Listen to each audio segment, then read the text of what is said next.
All right, good evening, everyone, and welcome to this live.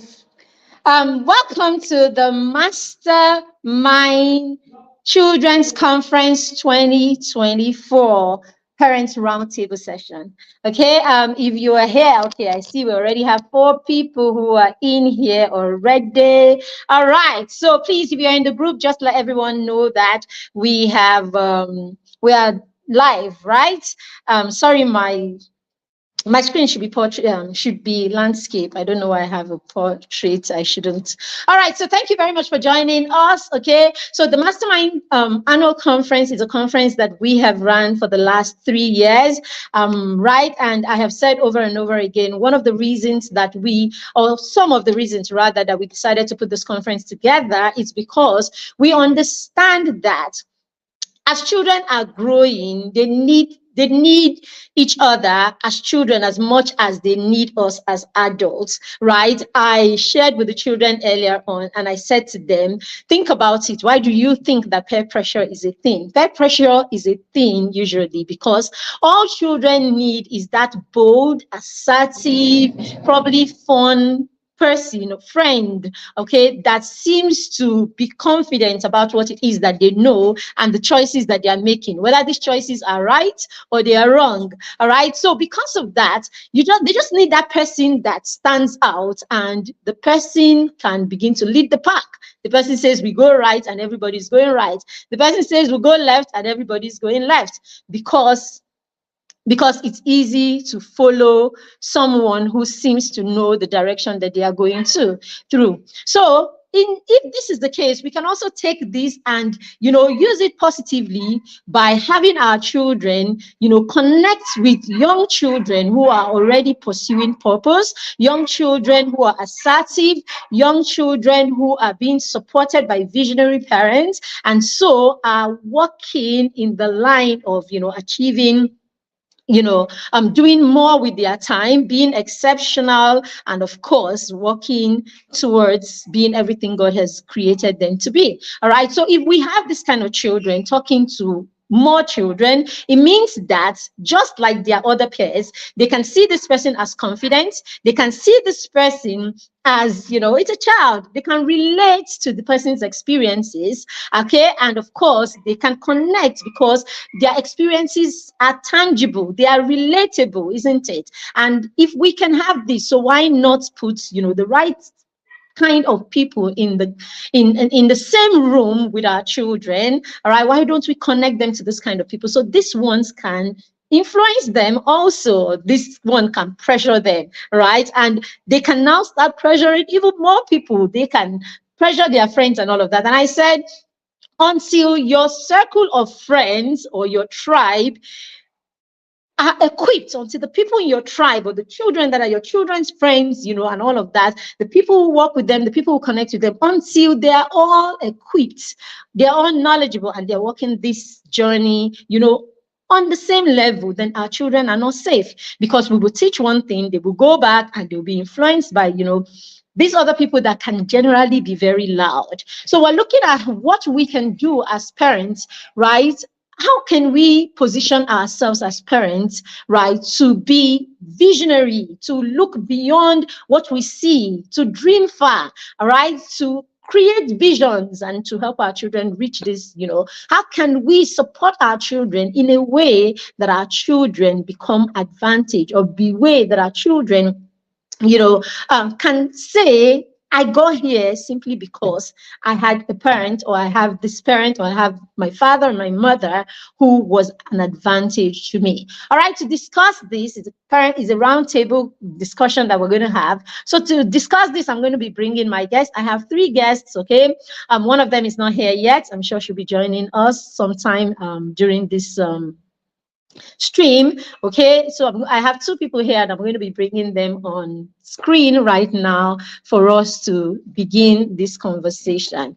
All right, so just wait for my guest drum roll. All right, so we're supposed to be taking profiles, and we're supposed to be taking all of that, but we will just jump right into this conversation for now. Okay, maybe later we'll be able to take a few profiles here. I mean, the profiles that we have. Okay, we also have, a few people that we want to shout out to. Okay, we'll be able to do that later on also. All right. And if you're here, please say something. Just don't come here and chill. It's a conversation. So please, the comment belongs to you. Use the comment, talk to us. Let's have a conversation. We thought it would be better to just have this on StreamYard instead of, on Zoom, right? Let's just have it here because StreamYard was going to give us the opportunity to focus on our speakers, right? And have them, share with us rather than just have everybody, together in that space. All right, then. So I am bringing my speakers or my panel, right? Members, right on screen. Okay, let me add the lady first. All right. Hello, Dr. Omolola. It's good to have you here, ma'am. So Dr. Omolola is joining us all the way Hello. from Australia. And yes, it is in the middle of the night. And she's saving the world in the hospital. But because you are so important, Dr. Omolola has decided to come and be here, right? To come and be here with us and be a part of this conversation. We appreciate you, ma'am, and we do not take this for granted. Thank you, Coach Mary Beth. Hi, everyone. It's such an honor to be here at the Mastermind Conference 2024. Thank you for this platform and privilege. I do not take it for granted. Thank you for the amazing work that you are doing, partnering with parents, partnering with the future destinies that God has entrusted us with, and helping them to birth for that purpose and that destiny. So thank you. It's such a privilege to be here. And I see Tope here. Hello. All right, then. So I'm going to add the next person on stage. Good evening, Dr. Adesina. Good to have you here, sir.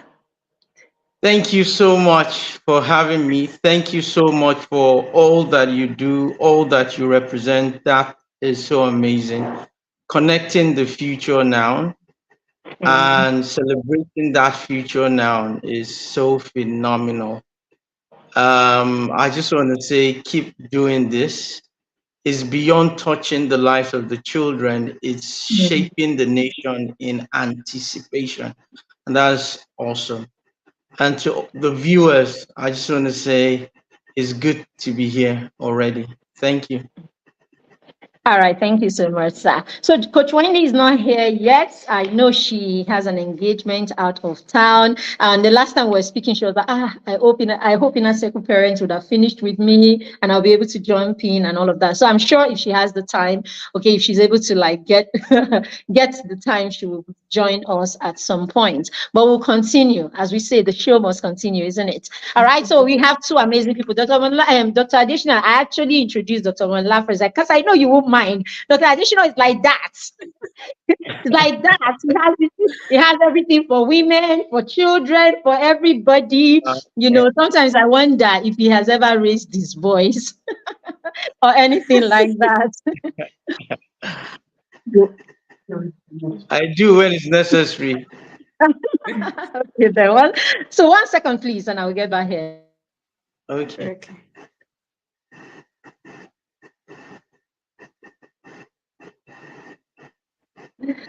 All right, so we're right back now. So we're going to go right into it. So what we're looking at today is we're looking at being visionary parents. How can we be visionary parents and an advantage to our children? Because we know that there are probably advantages that comes with all of this. We will be finding all of that out in this session. Okay, so I'm going to ask questions in this session. So we'll put questions forward and our guests will answer the questions and all of that. We hope to be here for about an hour and a few minutes. Don't worry, we won't stretch it. Last year, we were here for 2 hours. We're here till 10 p.m. and people refuse to go to their houses.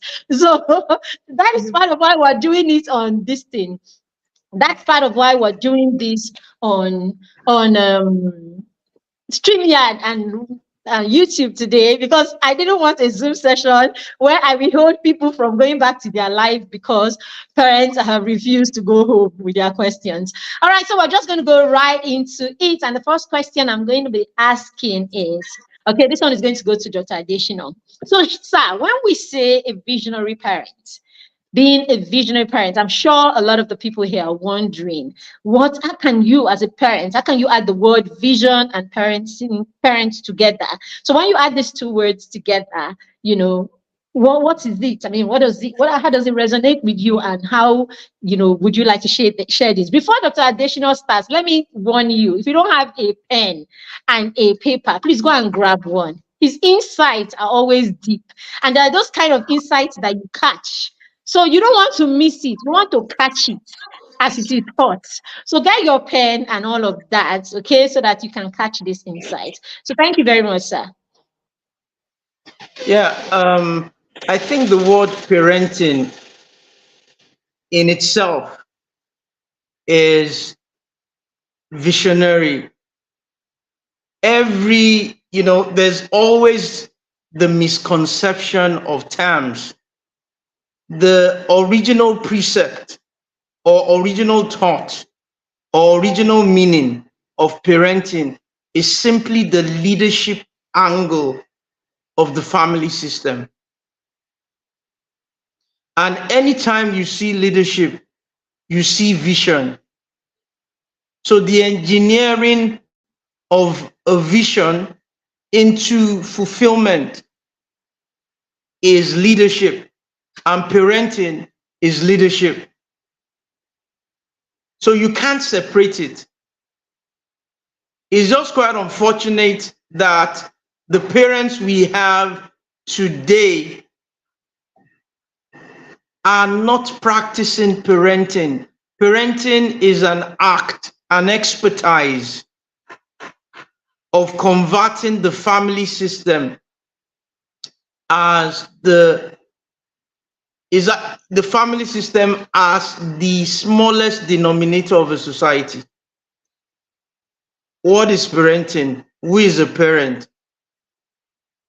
Like I said, you can't separate it.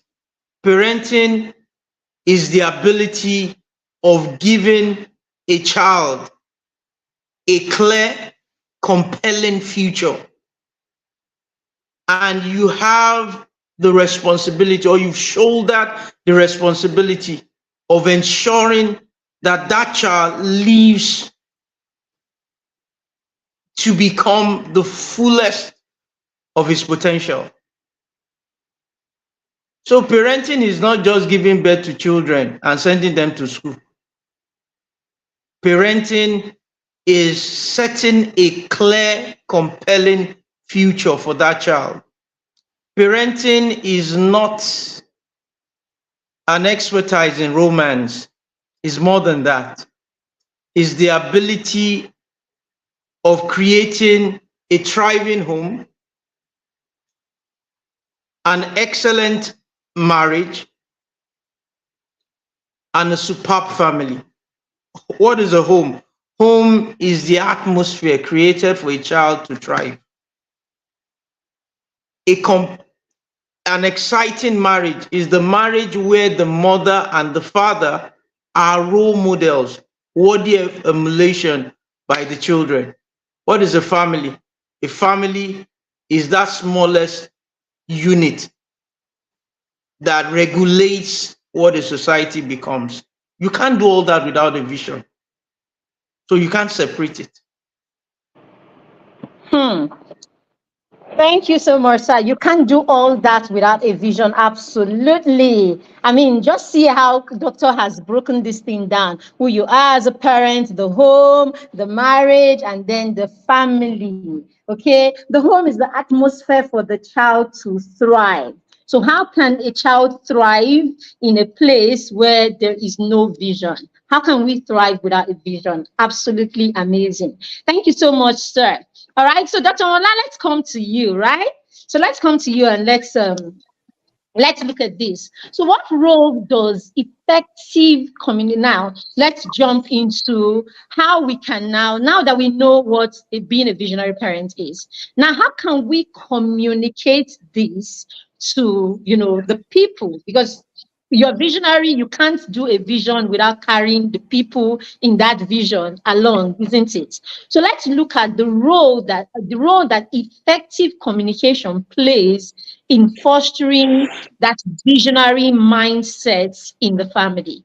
So how does, I mean, or how do Okay, so we pass you this mean that message? how do you as a parent communicate that vision in the Of family course, yes. system? Exactly. Okay. So, communication begins with you. Like everything, like Coach Wendy would say, parenting is about you. Like Dr. Adeshina was saying, the parent is the one that has the responsibility. That's why it's parenting. It's not the child. So when we talk about communicating this, then it begins with us. Do we know how to communicate effectively? And if we do a deep dive into that word communication, because if you master communication with your colleague, with your spouse, with people around you, it becomes easy how you communicate to your children. And like he was saying, that how do you sell the vision, when he was talking about, you need to catch that vision and understand it. But what I realized most times as parents is we've been largely raised, or we have a culture where we see our children as we being lord over them. We don't see our children as part of because the family system, the children are stakeholders in the family. Do you understand? So if we're talking about communicating this vision to the children and everyone in that family, we have to begin to first of all see that everyone is a stakeholder. So I'm not just, yes, as the parent, God gives me the vision, or I'm expected to see that vision. I begin to help that child to bet that vision. But remember, it's about the child. It's not me. So for me to communicate something to my child or everyone in the family system, I have to see everyone as stakeholders. So it's like we're all board members. Okay. And it also begins with that's when we talk about family values.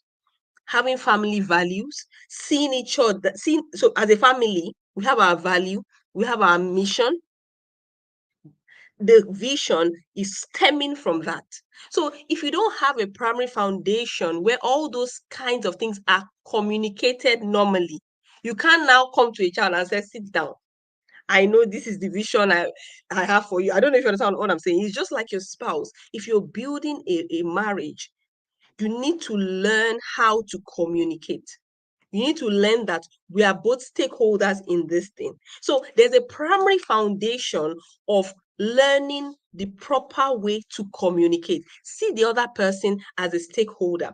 And when you're communicating, it's not about saying what you want. No, it's about a conversation. So communication entails you're able to listen to the other person has an input, has an opinion. So even if your child is going to say something that you think, okay, maybe it's not exactly right, it's not exactly aligning with what you think, but no, active listening, validate their opinions, have a conversation about it. Okay, so first of all, as the parent, you receive the vision, especially when your children are younger, until they reach the age of accountability that maybe they can express themselves and things like that. You are receiving that vision, you are receiving everything that you think that God wants them to do. So from when they are little, do you communicate with them normally? So communication begins with how you talk, the tone of your voice, the body language, then giving the other person an opportunity to talk, you listen, you validate the feelings, then you have a conversation. So the vision is not something you're going to dump on your child. Communication begins for the child from when your child is a baby. Even from pregnancy, you're communicating with your baby. When you have a baby, you talk to the child, you listen, allow the child to speak back to you, you respond, even if you disagree, but you must disagree honorably. So to communicate the vision as a parent, you need to learn all those skills. See the child as a stakeholder, see everybody in the family as stakeholders. You understand? So everybody has a voice, everybody has an opinion. So that's how you communicate that vision to the child. Then, of course, as the child gets older, they will have their own input, they can have their own ideas, because a child is a human being, is an adult that is growing. And even as a parent, you don't know, you are not infallible, you don't have all the ideas. These children, as they grow older, they can come up with different ideas that would align with birthing for that vision. So you might think that because the child has these particular skills, this particular career would suit that vision. You'll be surprised that there may be certain careers that you as a parent have never even heard about. But a child can grow up and say, okay, I think I heard about this. And you'll be surprised that you have never even heard about it. So you can't come and say, No, I'm always right. No, no, you can't do that. No, you listen. Even if it's wrong, validate it. Ask them, okay, why do you think this? Why do you want this? Does it align with this, and that? That's how you communicate that vision, as a parent to the child. Coach Marybeth is Coach Marybeth is not here. Okay. So I feel that Yeah. communication is a learned skill, and it's something that we have to learn. But I also believe that how you were raised and how you learn communication determines also how you communicate to your children. So that's where parenting is about growth. Parenting is about unlearning. So the fact that our parents largely communicated to us in a harsh tone, in a you can't speak back way, doesn't mean we do the same thing with our children. So communication correctly is something we have to learn. Someone like me, parenting, there's so many things I had to unlearn. There's so many things I had to learn. Parenting is not that you're higher than your child and you're dominating the child and the child doesn't have a say. No, child's feelings are valid, child's opinion is valid. Learn to be patient, learn to listen. And remember, it's a child. So they may not communicate exactly the way you would communicate as an adult. You've had a long time to grow and to process. So being able to listen, being able to have a conversation, being able to validate their opinions and their feelings, see them as stakeholders, they have an input in whatever vision you even think God has given you. And as they grow, you're introducing them to God as well. So they begin to also get, clearer explanation. If they know God as well, the vision that God will begin to reveal to them will not contradict what you have. And you're able to have effective communication and conversations about it. Coach Marybeth is not here. So I guess we have to continue the conversation, sir.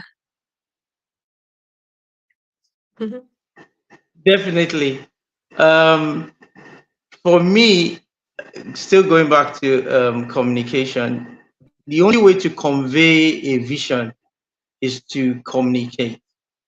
Every vision starts with an original thought in the mind of the originator of that vision. So it's called that original thought or original information is called precept.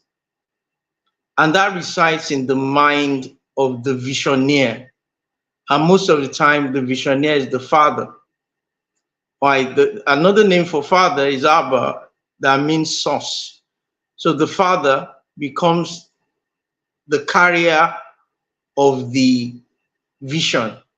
Then he conveys it to the wife. And most of the time, the wife plays the role of a manager in converting vision to reality.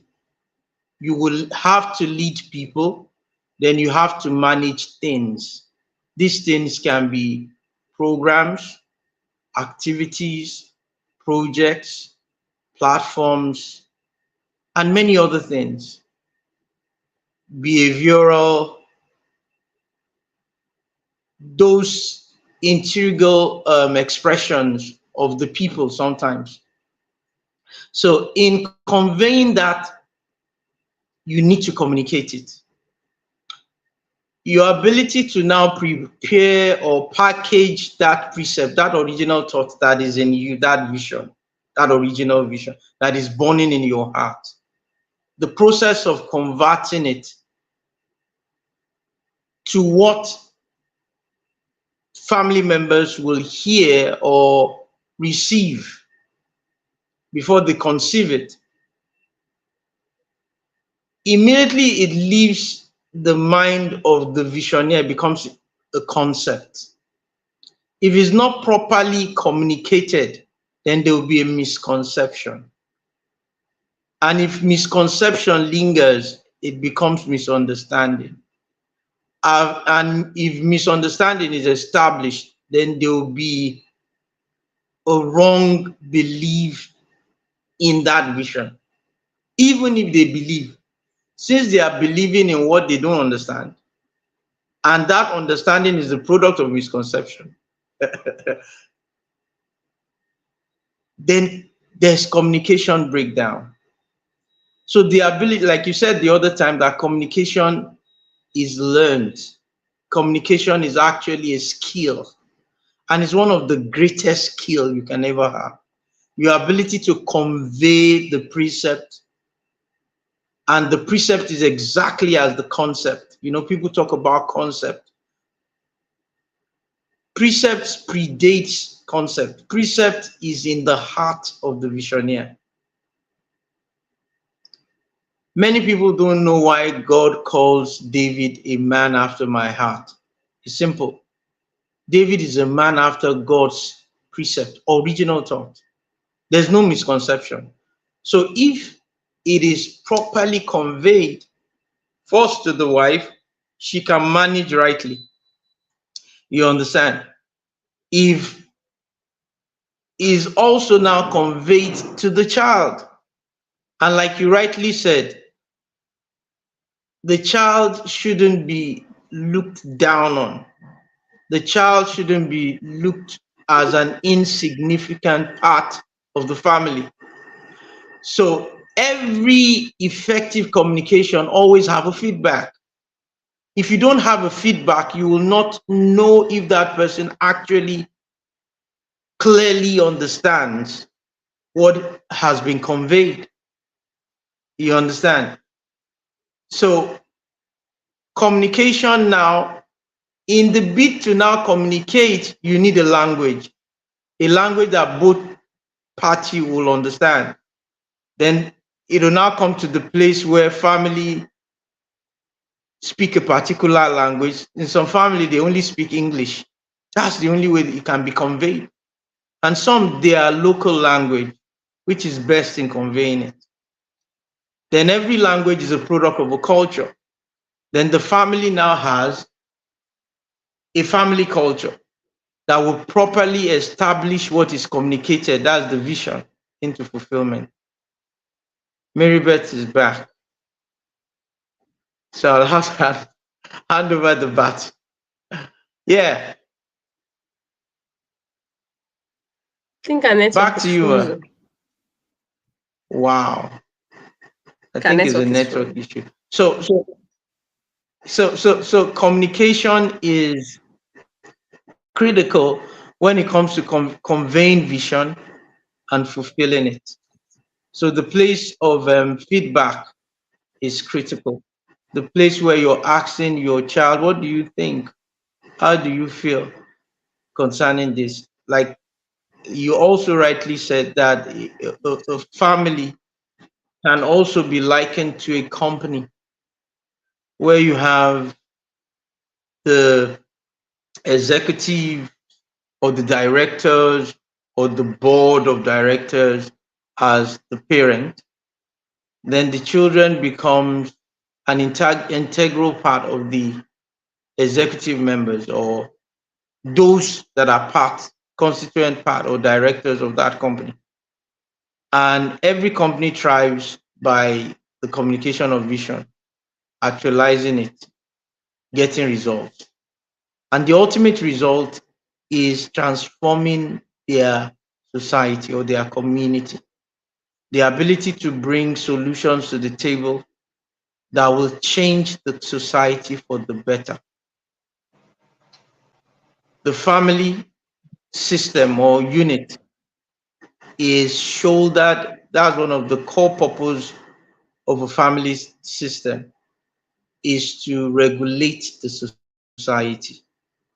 And that cannot be achieved until there's a vision in place that is clear enough, compelling to be pursued. You understand? I think Mary Beth is back. Hello, ma. I I think am you're so mute. sorry. I am so sorry. I didn't even know. Let me not bore you with any explanations. Let's just leave this and Yeah. focus. Thank you so much, both of you, for holding forth. I was so worried. Like, I was worried that the stream is, disturbed by, I don't know, like, will it go off? I had like a total off. Every network around here just went flat. I don't know. I didn't even think good. So let's just focus. That's all I can say. Let's focus. Yeah. Thank you so much, Dr. Additional. Thank you, Dr. Mola. I am even missing out in the conversation that I'm supposed to be leading.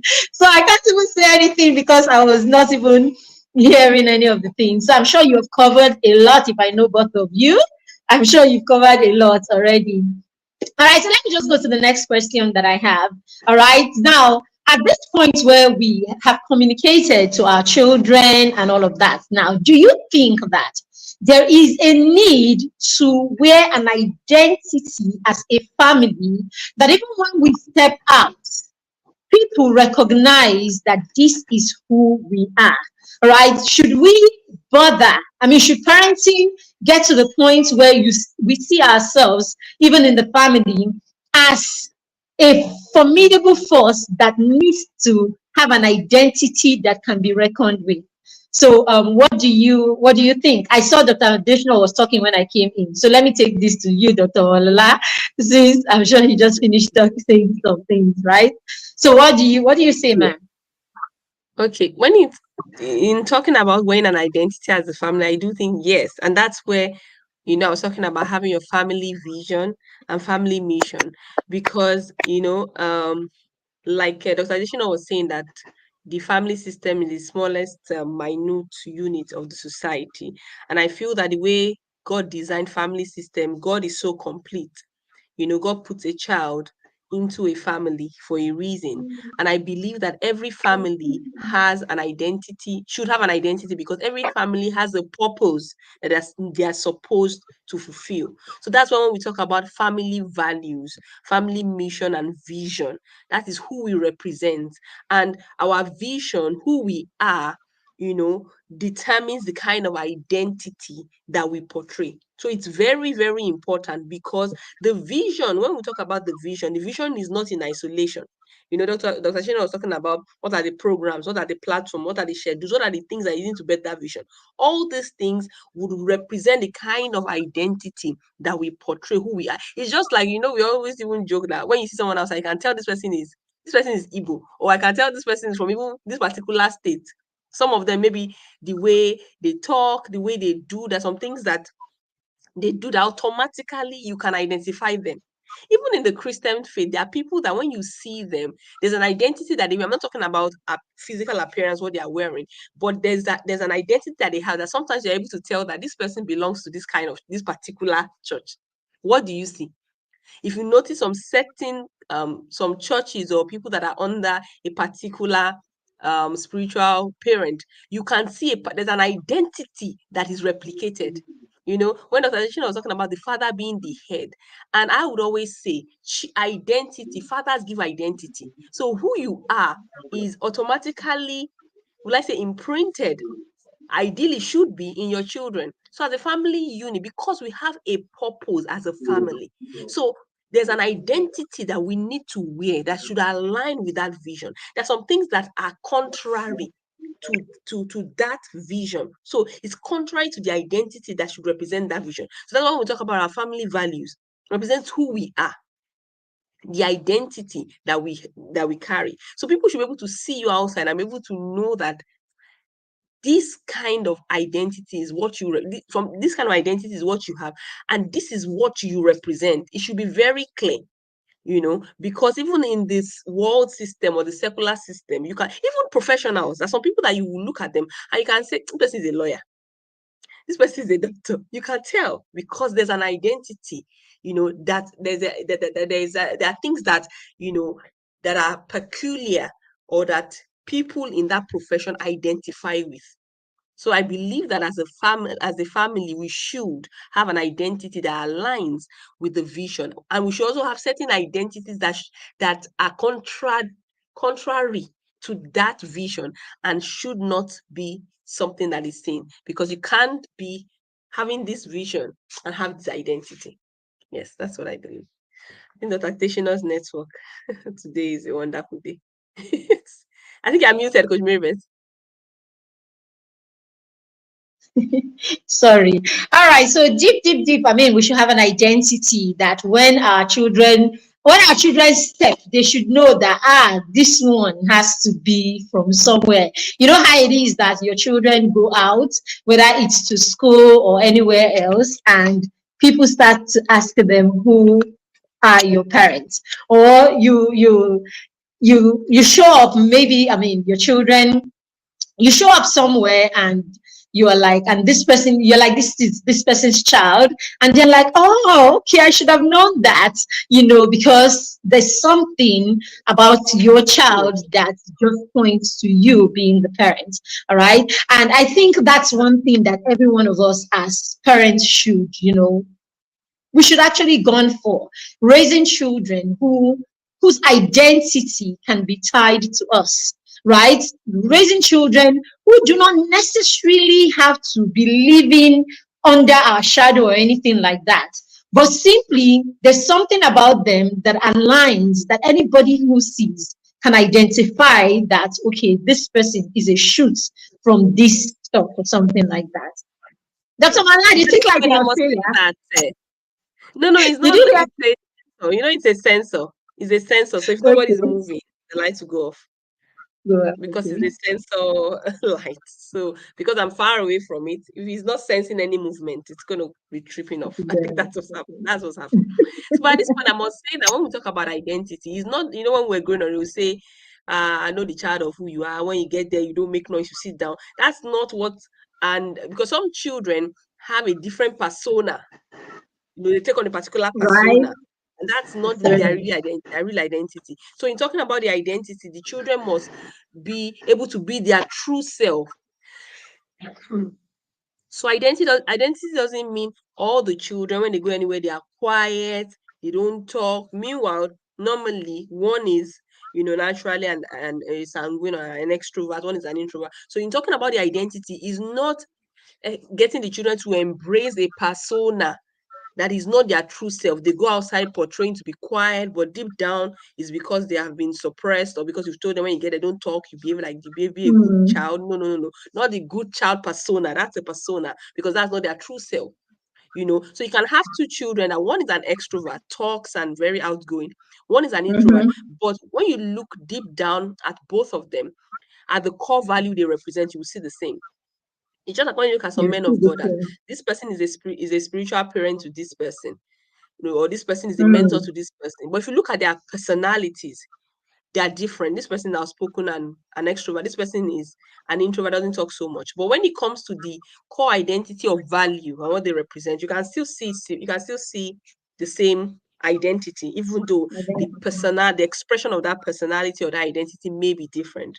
So I must point that out so that parents don't think the identity is talking about getting the children to take on a particular persona, you know, that is necessarily seen like that. Yeah.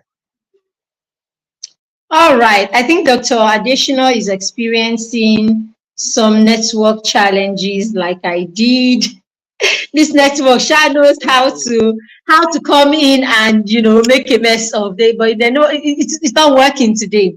Okay, if all of us Today go was out, but Allah is not in bad. Nigeria, our network will not pay. All right, so that's it. So thank you so much. Thank you so much, Dr. Wala. So you are the one here now, so I'll have to keep asking you That's all all the right. questions, We move. right? I don't know why Coach Wendy is not here, but I know that, as I said, she was wondering because she's not in her location right now. She's outstation. All right, so let's see. She might join us somewhere, during the course of this. So we're not just going to give up that she won't. All right. And then Dr. Additional, I'm sure, is going to try to come back again. So let's hang in there. But good thing is we have Dr. Mola here and this conversation can continue. So in the meantime, if you have any questions, want to ask them, okay, this is a good time to ask questions. Okay. Yeah, Dr. Additional is saying network. I see that, sir. Right, so this is a good time to ask questions if you have questions before we go on with before we continue. I can't see anyone. Getting feedback from your child is very important. The child is okay. I know StreamYard now, so I can put it up. All right, the child is a significant member of the family. Exactly. Okay, so our parents are repeating a lot of the things that we said here. All right, so I think we should continue. But if you have any question, you can go ahead and ask. I have another guest here. I think the practitioner is trying to get back in. All right, so let's see how that works. You're supposed to be there. Oh, okay. All right, so yes, the traditional is here. So let me see if I can put him back on stage. And let's see. I think this network went everywhere. Okay, because the Coach Wendy's PA is telling me she's actually meant to be here. Okay. All right. So let's go on with this. All right. Thank you. Welcome back, Dr. Additional. All right. So Network. now let's go on. Sorry, it's network. It's coming for us from every end, but it's okay. We'll be fine. Mhm. We'll be fine. Mhm. All right, so let's talk about this. Now, how do we navigate, the fine lines? Now, so in that whole family vision, right, there's also the place of our identity, who we want to look like as a family and all of that. But we cannot separate the fact that in creating that vision as the leader and all of that for our family, that vision would also include, what our children, what skills, what our children would do with their time, how our children, would utilize time, and every other thing, skills, their talents, their purpose. All of these are part of the things that we're going to be planning as visionary parents. All of these are the ingredients that makes up our vision, basically. All right. So now I want to ask, how do you think that we can navigate the fine lines between encouraging our children, right, to be in line with our vision? And of course, should they by any way, not share the vision that we have for them? Is there a possibility? Okay, is there a possibility that in all of these, your child may want something different at some point? Okay, or are we saying if our vision is well aligned, there will be no chance like that? Let me take this one to Dr. Additional. What do you think? Do you think there could be a place where our children can wake up and stray away from the vision that we have for them, especially when it has to do with their purpose, and pursuing what is in line with what our vision is? And if that happens, how do we navigate this? Yeah, as a parent, when it comes to parenting, your clear vision should be wide enough to accommodate their own vision. Hmm. So the alignment will now come from the place of values, the moral standard. For example, in our house or in our home or in our family, the broader vision is that whatsoever the vision you carry must be small enough that is within you and is yours, then it must be big enough to be a blessing to all the families of the earth. All the families of the earth. Simply put, it must be small enough to originate from your mind as a subset of the vision of the family, that simply says that as a member of this family, you must have your own original vision that is a subset of the family's vision, that will be big enough global to be a blessing to all the families of the earth. Wow. The only strong alignment, it must not break off from the values.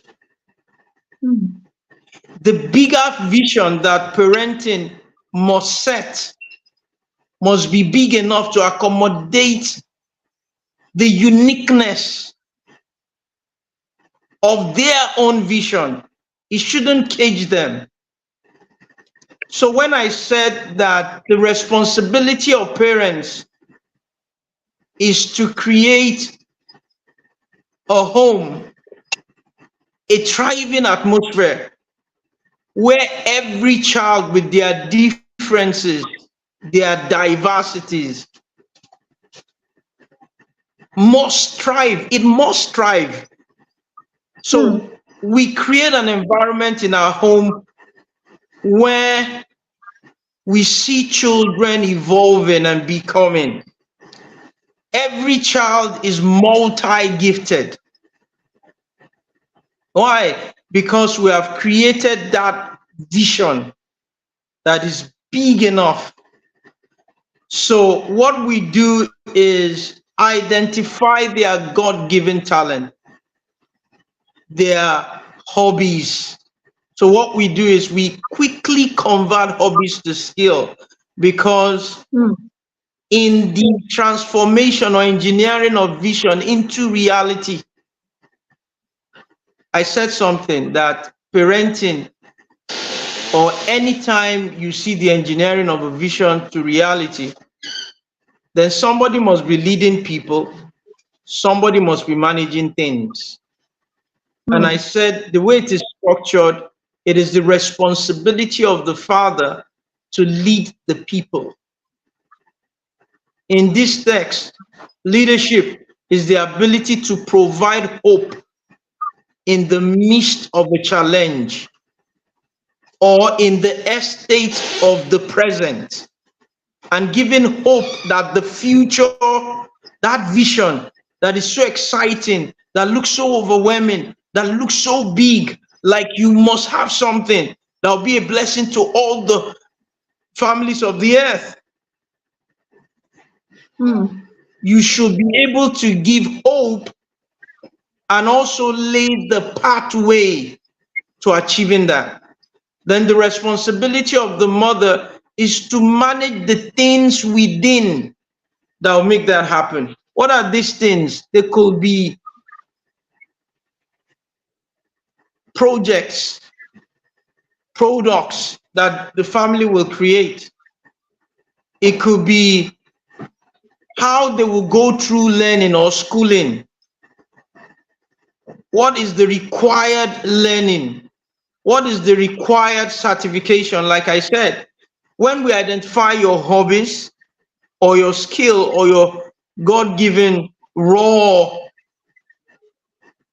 what are hobbies? Hobbies are those things you do to satisfy yourself.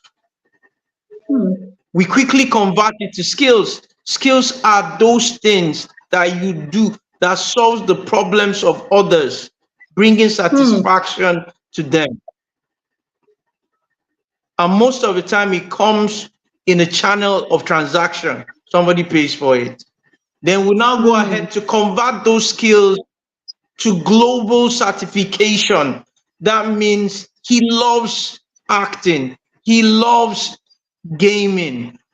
So what certificate in gaming, what institution in the world, like Mojoy, our first daughter, got a scholarship to do robotics in the UK. That is a global certification to validate her skill. It was ordinary skill. She won, represented Nigeria and Malaysia, but it wasn't converted into. Then we started doing Cisco courses. Then she emerged as the youngest Cisco certified instructor in the world for Python. Then we now convert that certification into social impact. We don't believe they need to become an adult before they impact. They are living solutions as they are practically. So also Mofeda is the youngest. All of them can do so many things. So we make them explore. We make them learn as much as they can, gather as much as skills as they can acquire, because we see skills and talents are just as mere tools, like hammer, like saw. We don't see talent as a cage of identity. We see them as a tool that they can use when their real self emerges. You understand? Yes. I don't know, maybe I nailed that question.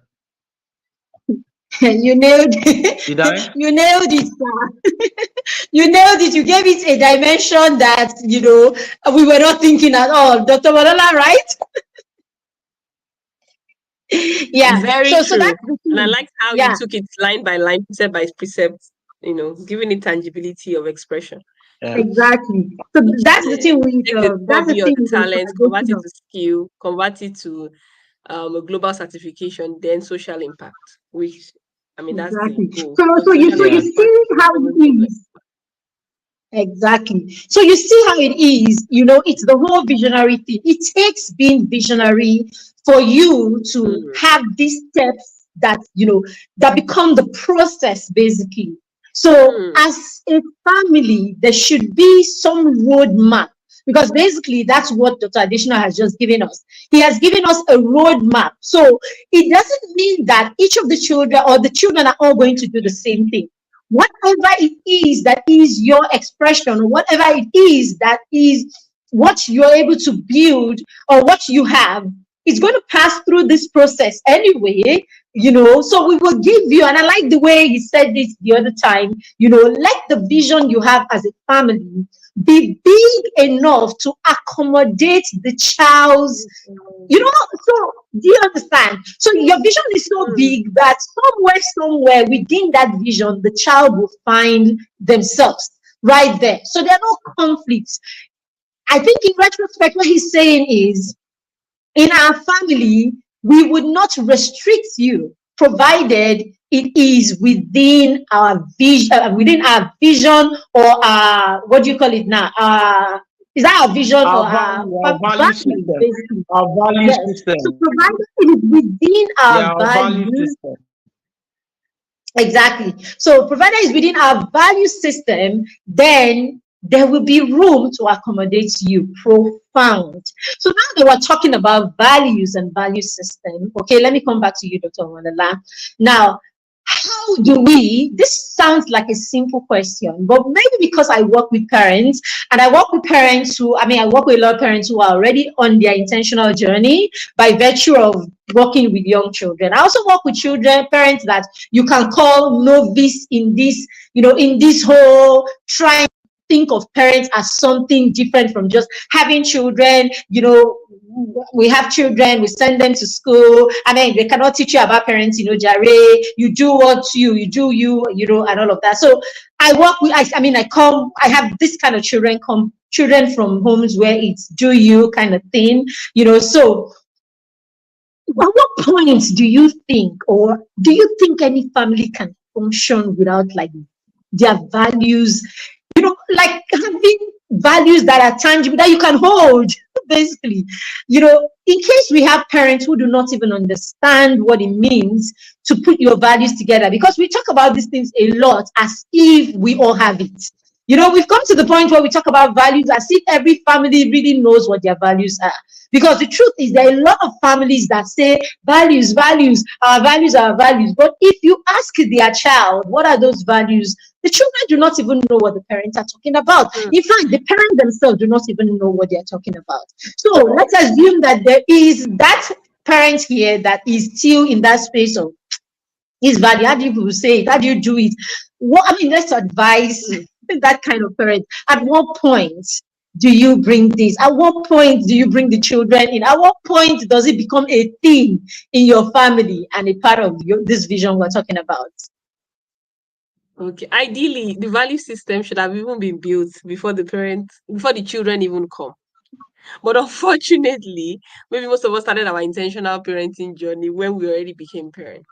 So, like what Dr. Additional was saying, that you see the family like a business. So you can't, and it also starts with a vision.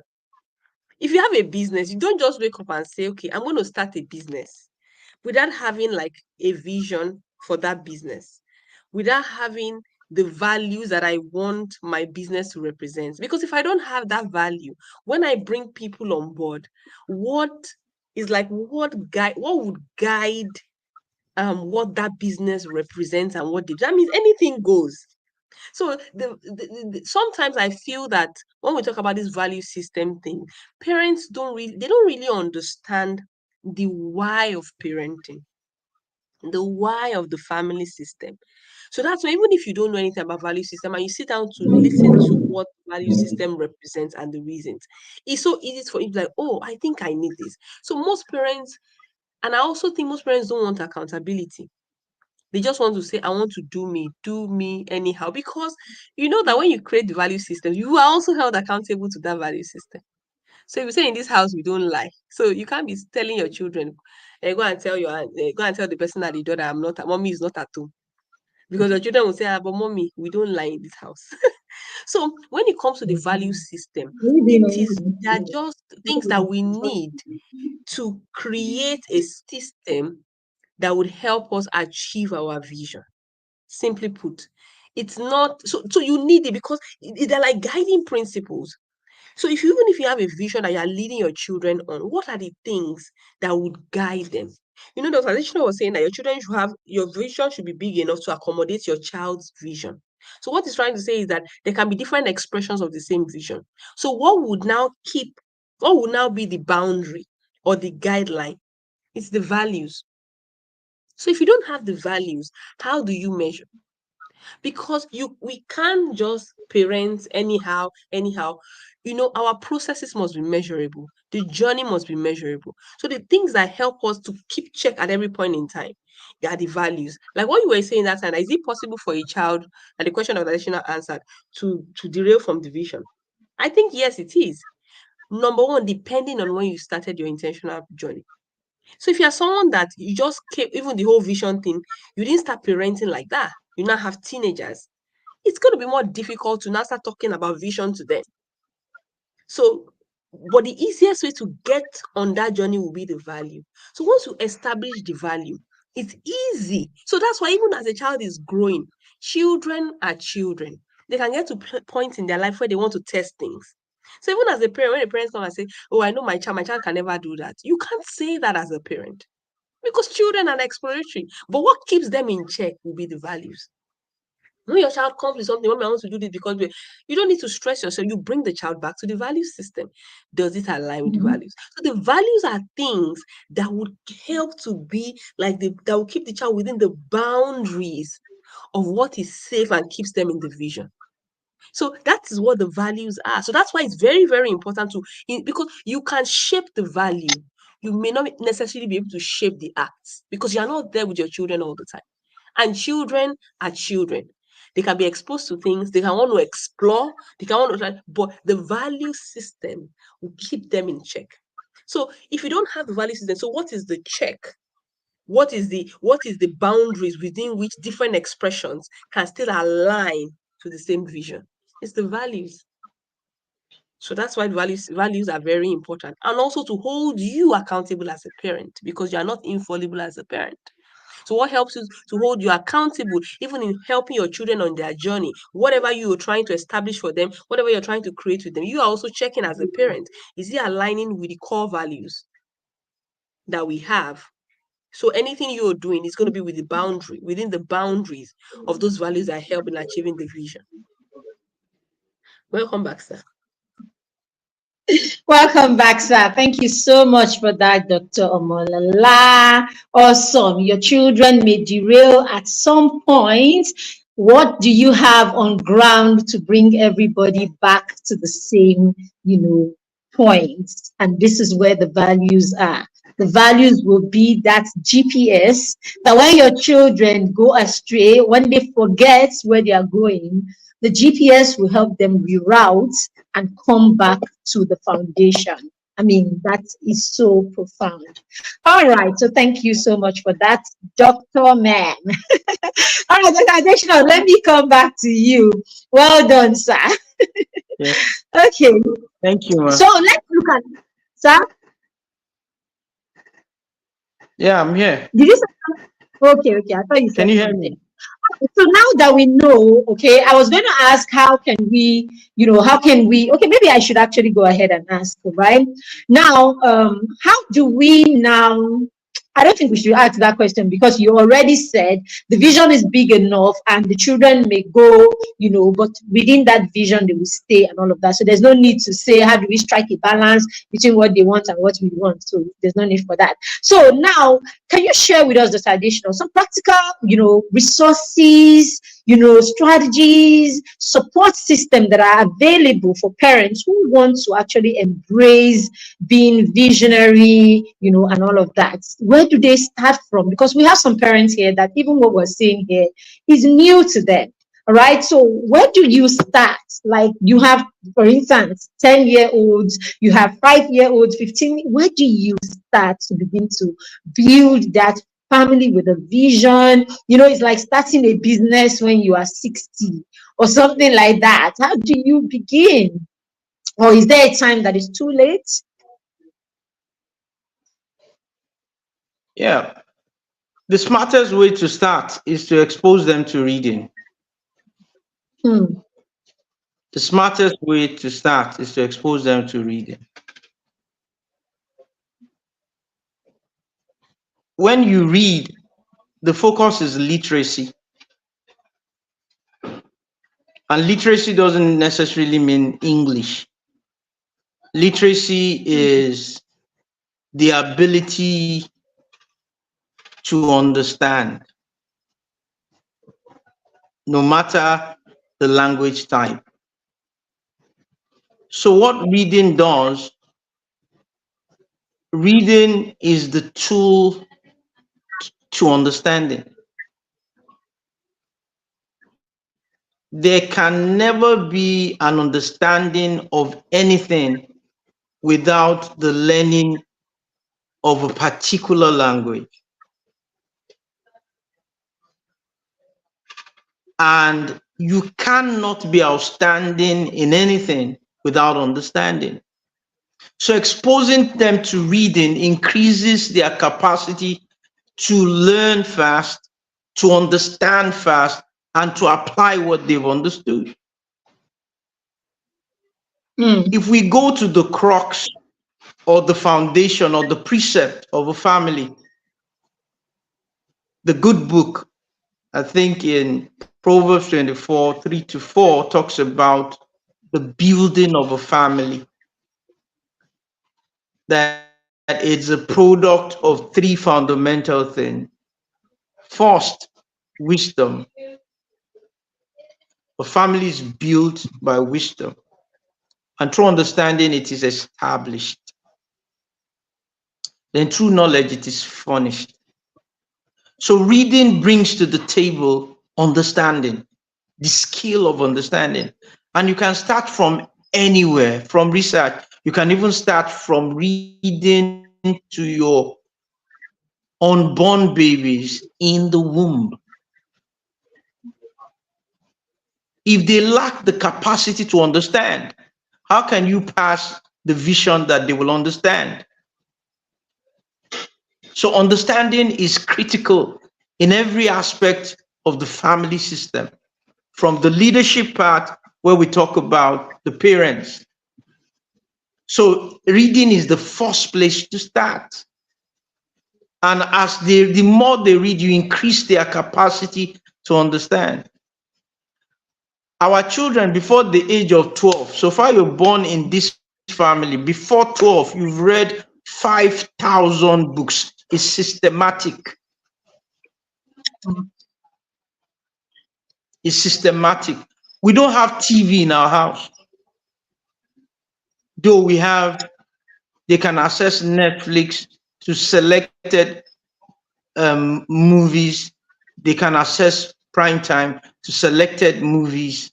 And strange enough, they are featured in some movies. Like tonight, Moborin's movie is nominated at AMVCA. They can start at any age, like I said, even before they're born, increase their capacity to understand. Then when they are older, your ability to discern the hobbies or what they love doing, then make available resources. Like when our first daughter started scribbling, My wife initially would complain, she has wasted this paper. I said, stop, leave her, because I'm an illustrator. You know, I'm also multi-gifted. Most people don't know that in Nigeria, I was picked as the illustrator of the year. If I show you what my illustrations, you will never believe. So what I did was to buy a pack of white papers as at age 4.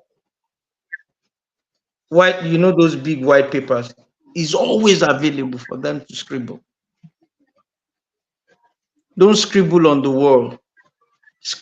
So we have, that is how to start. You can start anywhere, but the first fundamental is to increase their level of understanding. What is understanding? Understanding is simply what is under your stance concerning a subject matter. The quality of what is beneath what you are standing on will determine your level of or will determine how outstanding your result will be in that subject matter. And nothing increases your capacity to understand than literacy or reading. Reading is the only exercise that the mind or the brain understands. And it's just increasing your capacity to understand. It's practically, there's no subject you discuss with our children, you'll be shocked how they'll be engaged.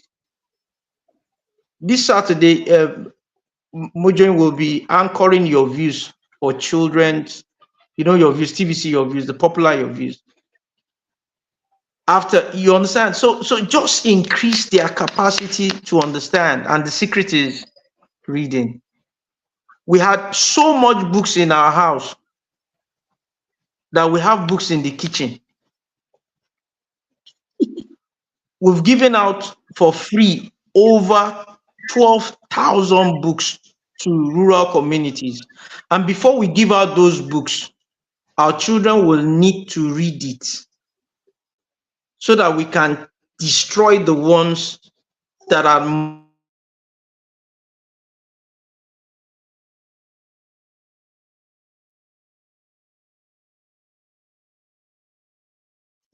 Okay, looks like Dr. Adeshina is having some trouble with network, so why he's trying to come back. Okay, so if you notice, Coach Wendy came on board. Okay, we can't see her face. I said before that Coach Wendy is out of station. Okay, so it's possible she's where we can't even see her. Coach, are you still here? I am. Unfortunately, I'm in a place where my video won't be clear. It's okay, Coach. Good evening. It's good to have you here. Thank you for joining. I told them, I said, you are out of station, so it could be this, it could be that. So let's just take it. If you pop in, then great. So I'm sure that Coach Wendy does not need any introduction, but hey, let's just introduce her to those who probably, I don't want to believe there's anyone here that doesn't know Coach. But Coach Wendy is Africa's #1 parenting coach, and I'm going to leave it at that.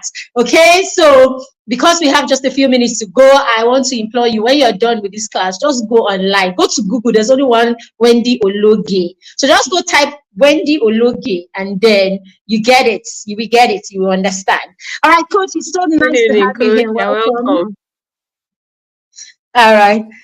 So we've been discussing. All right. So we've been discussing how to be a visionary parent and an advantage to your children. We talked extensively about, all of this. Welcome back, Doctor. It's good to have you back.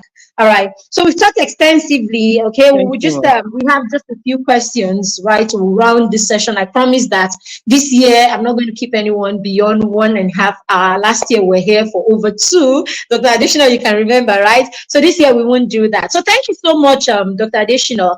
I'm sure when Dr. Adeshina said he doesn't have any TVs in his house and all of that, the other day was actually sharing with me that Mogolori, who happened to be one of the speakers, the young speakers that spoke today about using technology, all right, creating technology stuff and not just consuming technology and all of that.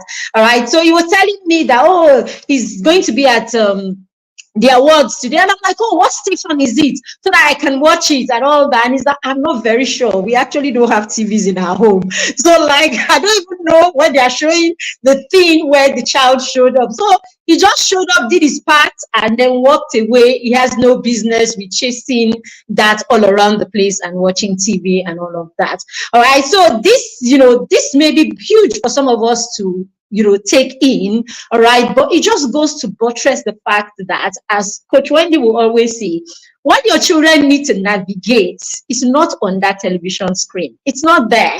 All right. What they need to navigate is not there. So sometimes we just waste our time thinking when we put them there, that is when we are making them be children. Parents, you hear a lot of times, let children be children. When you hear people saying that, ask them what they are saying. They are saying, let them have pads, let them watch TV, let them have fun, let children be children. They are not saying let them go outdoor and play, because I'm sure there's nobody that has a problem with children playing.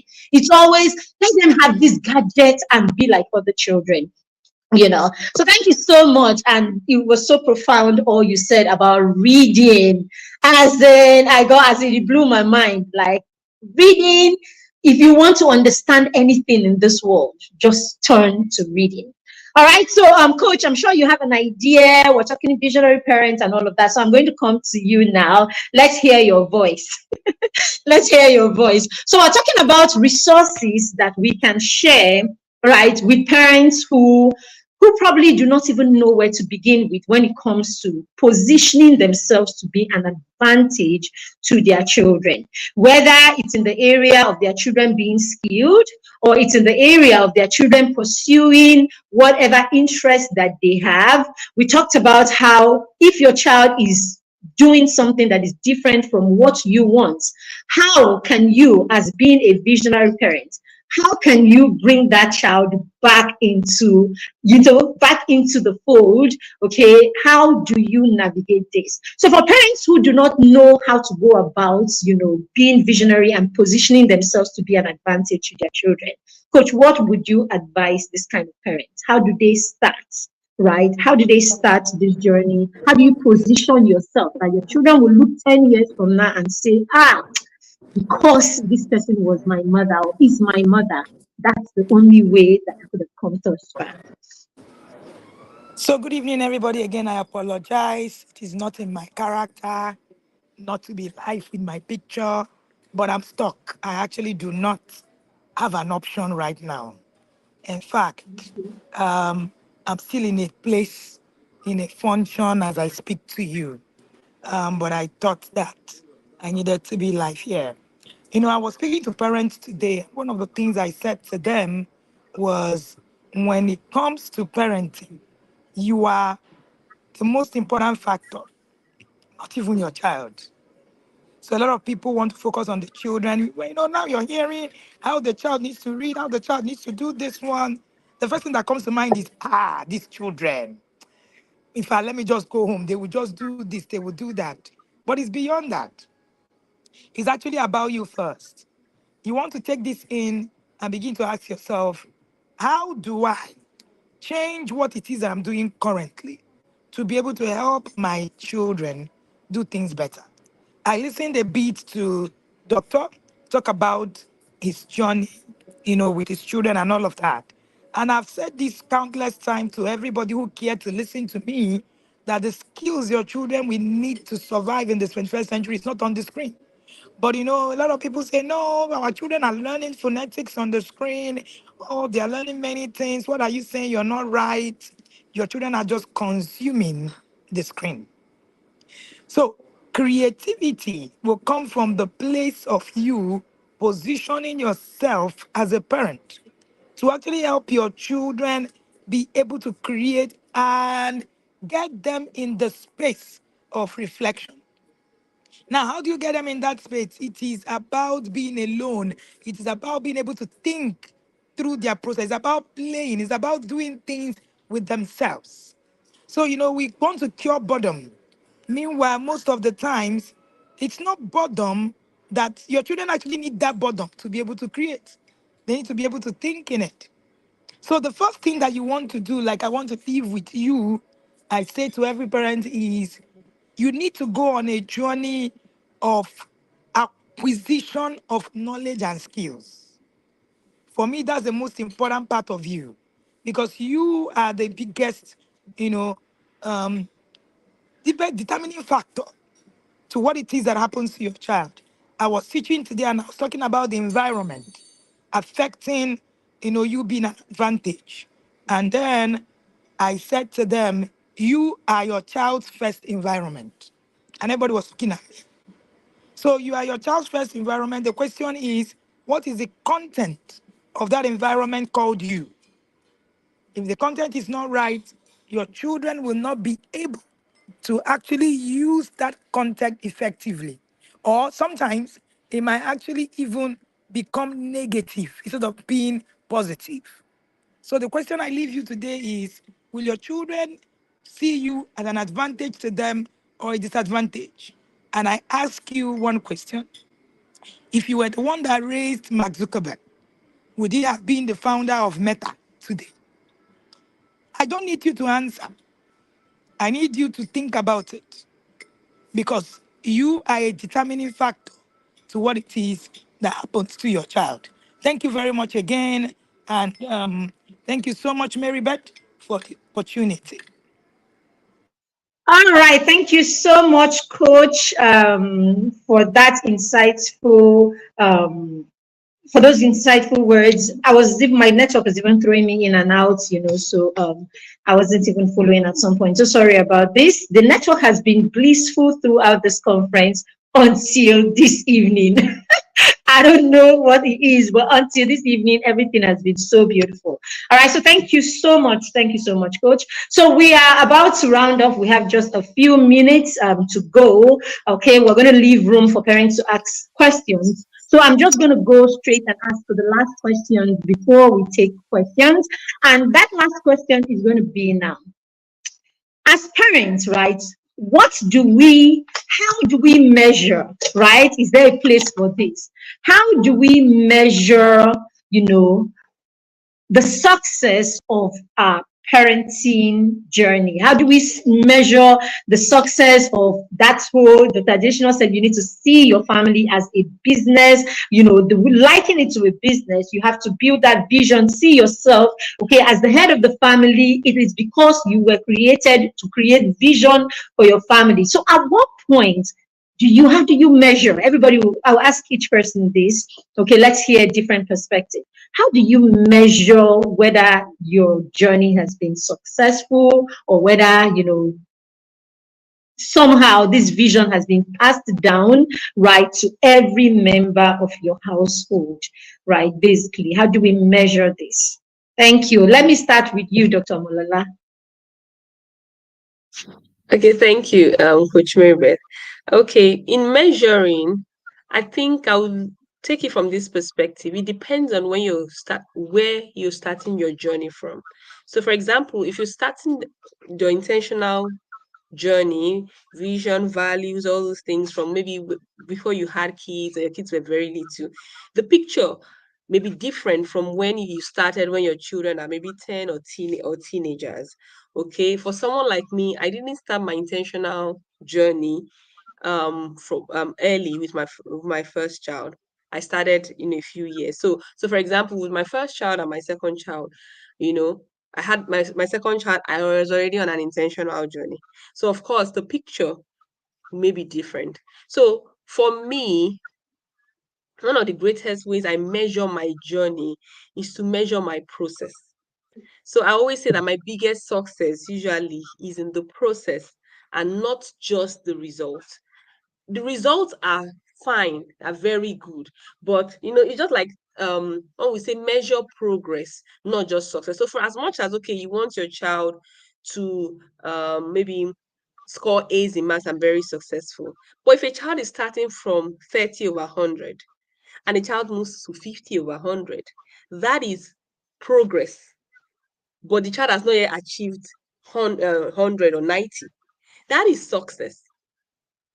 That's why we said we started with a vision. You have a vision. Then what Dr. Additional said, all the things you put in place to achieve that vision, the routines, the structures, the schedules, the skills that they need to acquire. So you begin to measure the success with the progress of those things that you've outlined.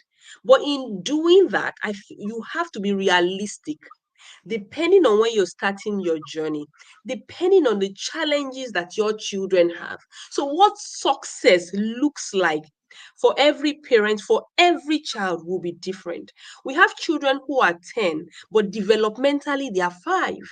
So, what success will look like for them as a measure will be different. So, the child may be improving, but the picture for that 6-year-old may be different from another 6-year-old. The picture for that 10-year-old will be different for another 10-year-old. So the first thing is to know my child, know the vision, know what I'm trying to achieve. Then have it outlined. What are the systems? What are the routines? What are the structures? What are the skills I want to use to achieve that vision? So what I measure is the progress of the process of the things that I've outlined. For me, my biggest measurement of success is measuring my process. So, and also, Dr. Adesina was talking about the other time, feedback from children. Anything your children do or any outcome you get as a parent is a feedback. So if I see a feedback, what do? I go back to my process along this, and that's why it's important to have structures, routines, processes, schedules, because those are the places you begin to measure. If a child is not getting something right, if an output is not what you expect, go to your process and begin to check the process. Okay, what about this structure? What is it? What other systems can I put in place to help this child? So for me, the measure of success is to measure progress. And in order to be able to measure progress, you must have structures, routines that are outlined, that you are taking the child through. But also remember, there are different factors that will determine how that journey will go. Number one, when are you starting that intentional journey? If you're starting with a 15-year-old, that you never created structure, you never created routines, you never discussed value system, what that will look like Ojedi will say, 10 million lions are chasing you. What that journey of progress, of success will look like will be different from when you're starting with a 2-year-old. So for me, my biggest measure of success is my process, and it begins with me, not the child. Whatever I'm getting from my child that is not in line with what I want to achieve, I go back to me. The process I have created, the structures I have created, have I gotten it right? Because before you start talking about structures and routines for your children, structure and routine for yourself. So we are talking about, okay, my children, when they wake up, they must do the, okay, the tradition was saying, we want your children to be more talented, we want your children to read 1,000 books. I'm sure he has read more books than the children. So you can't now come and say, yes, they will read 5,000 before they are 12. You, in the last 2 years, how many books have you read? So I won't even, to measure that success of reading, first of all, I measure my own success of reading, first of all. If I have not achieved it, how do I replicate that system and process? So for me, the greatest measure of success is to measure my process. And that measuring of process begins with me, measuring my own process, my own structure, then the structure and process I've created for my children, measure the progress of my process. That's my greatest measure of success, not just the outcome. Because even if I get the outcome and the process is not right, then it can't be sustained, or the children cannot own it and replicate and continue. So for my biggest measure of success is my process. So if my process, I'm getting it right, there's progress in it, then I either improve on what I'm doing or create more structures or things to further improve that. Thank you. All right, thank you so much, Dr. Morala. You measure your process, and then your process will tell you if you're making progress. And of course, that progress is your feedback, basically, of what your success is. Amazing. Okay, as a teacher, it's very big. So it's one of the philosophy that I have as an educator. I always used to say when I was actively in the classroom, all I need is to know that my pupil or my child in the class has moved from point A to point B. That's all I need to know. It doesn't matter if your point A to B is 100 over 100, is 20 over 100, is 30 over 100. I'm constantly looking at what did we do last time? What did we do last term? Where was the child when the child came in? Where were we at the beginning of the term? And so, where did we get to at the end of the term? That alone is enough, just knowing that the child has made some progress. All right, the traditional network is bad. So let me come to you, Coach. So, Coach, how do we help children, right? How do we help children to measure their own success by themselves? Or is it like we should always have the yardstick measuring the success, or is there a need to help our children measure the success? And because I'm not sure Dr. Additional will come back, okay, before we are done, let me add the second part of this question. How would you advise parents who seem to be in that space where they are constantly measuring their children's success by something that they have, probably the vision that they had from the very beginning? How do you advise a parent that is constantly, on the child's case? How can we separate between pressure? How can we separate between putting the child under pressure and just being able to measure their success? Yes, please.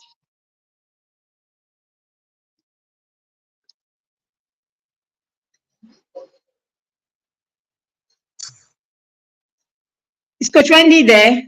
Sorry, I'm sure she's still there. I think Coach is also having network issues. Oh, network issues. Today, not today. Oh my gosh, today. Is it StreamYard? So is that to say that Zoom is probably better? Because we've not experienced this on Zoom. Yeah. So could that be that Zoom is actually better? Maybe StreamYard is taking more bandwidth. Maybe more. Right. Maybe it takes more data. I don't know though. Who's coming back? Is that Coach? It has to be one of those things then. All right. So let's see. Dr. Additional is trying to come back on. All right. It is well. All right. It is well. Okay. He's not coming. Okay. So Dr. Wala, what do you think? Let's round up, right? So let's just round up. So is there a need to have the children learn how to measure their own success by themselves also? Is there a need for that, or do you think that measure is okay and that's fine? Well, I think that it's important to teach the children to measure. I think the first thing is to help the children understand that it is about them. It's their journey, it's their life. And that's why we're talking about from the beginning, the children being stakeholders. So it's not that you are just making all the rules. Okay, your child wants finishing junior class and wants to enter senior class. Should they go to science? Should they go to arts? What subjects should they pick? You have parents who are the ones that will sit down and pick all the subjects without the child's input. So the first thing that children have to understand, as much as you're a custodian, as much as you're guiding them, but it's their life, it's their purpose. So if they're fulfilling purpose, doing social impact, it is them. So children must be able to take ownership of their journey. Okay, so that's why if once a child understands, so that's why if the child fails, it's their failure. If there's something like they do something and they're disgracing you, no, it's not you, it is them. So when children understand that, they can take ownership for their journey, for their process, even though, yes, you are there as a parent to support, to help, to put all those things, but it's them. So that's why when they can take ownership of their journey and their process, then we teach them to reflect what Coach was saying. So, for example, even the value system, even though the father created the vision and everything, when you sell it to them, they take it as their own now. So the value system is not just, it is our value system. No, it is them. So that's why if a child has fallen short and you're bringing the child back, okay, what is this? Why did you do this? Does it align with this? The child can now reflect that, no, it doesn't. So it's not just that it doesn't align with our value system. No, it doesn't align with who I represent. So the child can take ownership. So that's how when we teach children that they can own their journey, whatever they achieve, it is for them and it's helping them in achieving because that vision we're even selling, it becomes their own vision. Like we said, their own vision in the vision. So teaching them to reflect, then also teaching them the principle of progress. teaching them to do everything that they can, to give their best to their process, be able to reach out if they need help. But most importantly, teaching them to own their journey, teaching them to own their process. And once you can own your journey, you want the best for yourself. Like now, the traditional daughter or son that is receiving an award, he's not the one receiving an award. It's not his name that will be on the placard. It is him. And it is part of his own or her own accolades. So when the child, so for example, in the acting now, if the child is struggling with the acting, child is knowing that, it won't come out well. It is the child, it is not you. So what a child can own, they are not doing. So when people say, I'm studying this subject because of my dad, so that means that child will do anyhow, I didn't pass, whatever. But the child is knowing that I'm studying this for myself because I want to be this and impact my world in this way. Then the child is motivated to be able to give more. If the child is struggling, the child can reach out and do everything. So for me, it's teaching children, helping them to own the process. When they can own the process, you now teach them the skills they need, skills of reflection, skills of whatever other things, whether learning style, whether I reach out when you're stuck, all those other things will now help. But everything, they will see it that it's for them, not for you. Exactly. Welcome back, sir. All right, so thank you so much, Dr. Bola. You've been so helpful and so stable today, unlike all of us. All right, so parents, if you have any questions, why don't you put your questions in the comments? We should be able to take one or two of them before we go off. Okay, you can put that in the comments while we ask Dr. Additional this very last question. So, Doctor, how do we... Dr. Bola just talked about the children having their own process and being able to measure their success also and all of that.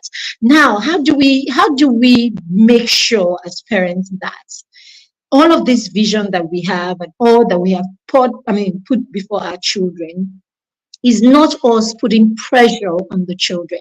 How do we make sure that we're not pressure, there isn't a lot of pressure on the children? How do we, I don't want to call it balance, how do we ensure that the vision that we have and the process that we create does not leave the children stressed, pressured, or, in that space where they constantly feel like there's a demand upon their head that is beyond them? Yeah. There's a difference between being stretched and being pressured.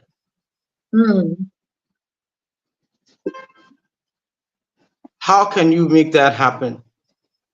Remember, the vision is their own. It's only finding a place in the big family picture. That's one. Is what they love doing, is what they are passionate about. But because children will be children, there are some times after discerning that this is their path. And to get this really detailed, you need to cross into the spiritual. You need to have a conversation with their creator to that extent, for clarity's sake, and is important. And I don't want to sound spiritual. Everybody can go to their own kind of, you understand. But for me, there's always this conversation to know what is the precept of God before he created that human. He placed in my hand as a caretaker. You understand? So we've already identified that this is his or her calling. She loves doing it. She's passionate about it. With that, they can't be pressured. But you can't remove the place that they should be stretched. There's a thin line. This is what they love. And now in our home, there's always projects aligned throughout the whole year. And it's something they want to do. Like our last born, all our children are authors, published authors. The last born wants to publish our book, and she said, I want to be in the process of illustrating it because I want to learn how to illustrate. So one of our goals is to publish our book this year, our own goal. And she wants to be part of the illustration process. She's a digital illustrator. Her works has been featured in a UK magazine, but this time around, she wants to illustrate in a book. Because what we do must be world class, remember. because what we do must be a blessing to all the families of the earth. So in the learning, she'll be stretched, not pressured, to deliver excellence at the global level. Her age doesn't matter. She has her Wow. rest time. She has the time. Remember, they are homeschooled. So there's no school Yeah. stress. There's no coming back home stress. You understand? They have their own timetable curated by themselves. And questions will be asked. Why do you want to do this one? Why do you want to do this one this time? They don't sleep the normal time. They sleep around 2 a.m. They wake up around 11 a.m. But when it comes to get that your project done, you will be stretched to deliver at the level, at world-class level. Why? Because that's our identity. We can't do less. Wow. It is what you want to do. But me as a leader, I will lead you to do it very well. Then what is pressure? Pressure is when you are forcing them to do what they don't want to do. What is not in their plan to mark in the beginning of the year. So when you stretch them into joyful celebration of hitting their goals.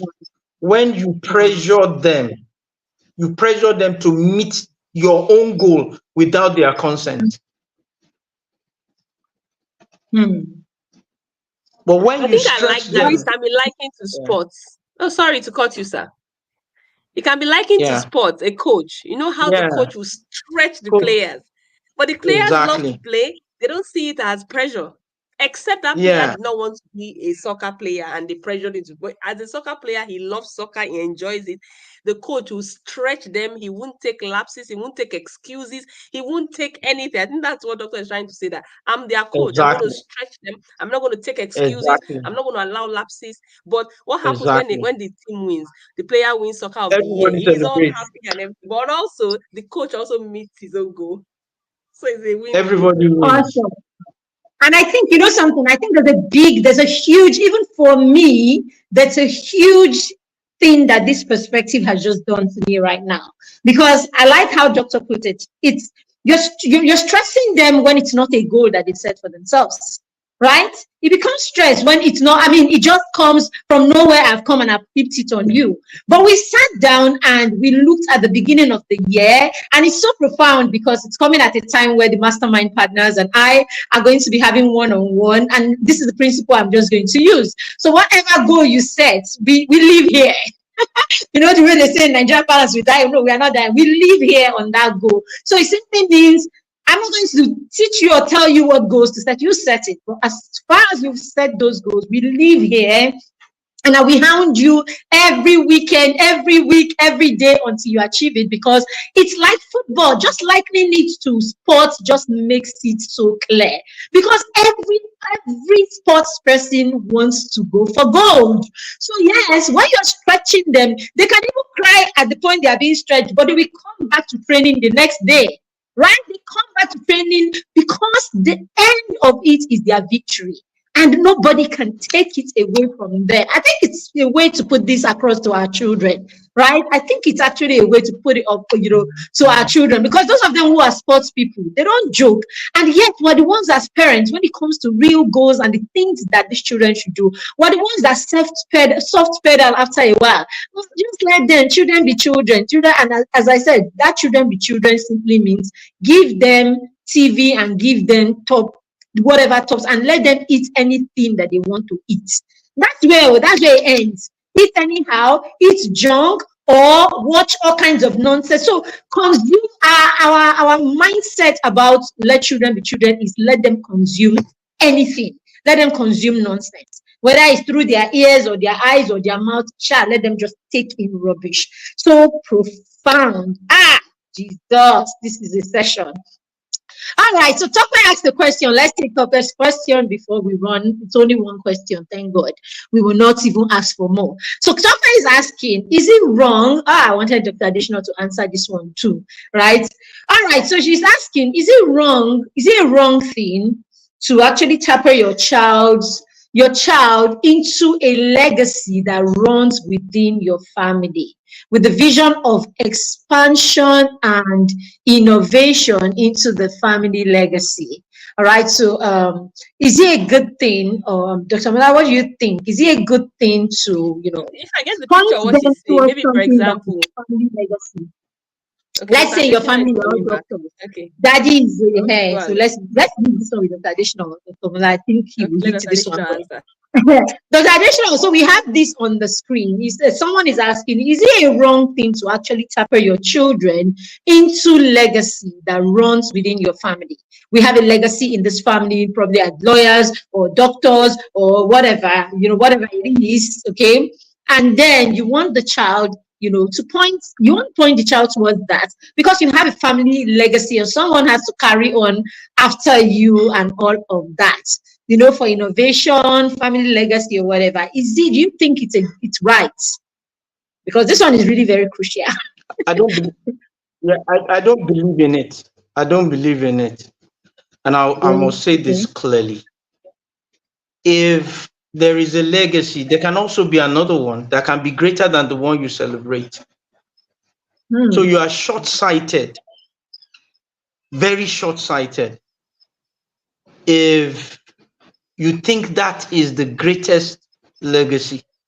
There might be another one brewing under that you just want to smash and destroy.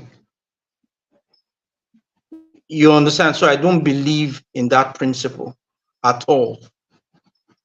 A home should be an environment where the uniqueness of every child will flourish, blossom to the peak of its potential. And there's a research that those that truly bend the reality of immortality most of the time are rare in the patterns of generation. They just pop up somewhere. So if that research is true, which I think is true, Messi came from a home, not a home that is known for football. If you look at all those legends, most of the time they just pop up and show up from nowhere, from in all fields. They just pop up, show up from nowhere. And that doesn't mean also that it should be a legacy that should be transferred and transferred. When that is done, parenting becomes almost like a cabal.